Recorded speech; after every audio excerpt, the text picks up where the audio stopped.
যে কবিতাটি আবৃত্তি করছি, কবিতাটির নাম সময় স্মৃতি। আমারই লেখা।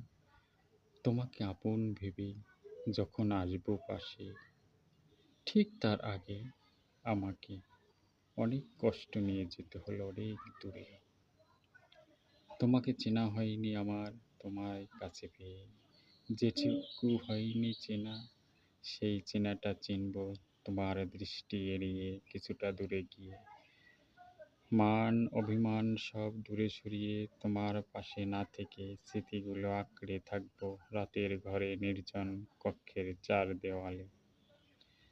তোমার স্মৃতি জড়ানো প্রতিটা ইট কাঠ পাথর আসবাবপত্র, তোমার সেই স্মৃতিগুলো আমার দু চোখের পাতায় জীবন্ত ছবি হয়ে থাকবে আমার সারাটা জীবন জুড়ে। জানি না তোমার কাছে আর ফিরবো কিনা, সে কথা শুধু সময়ই বলতে পারবে। নমস্কার।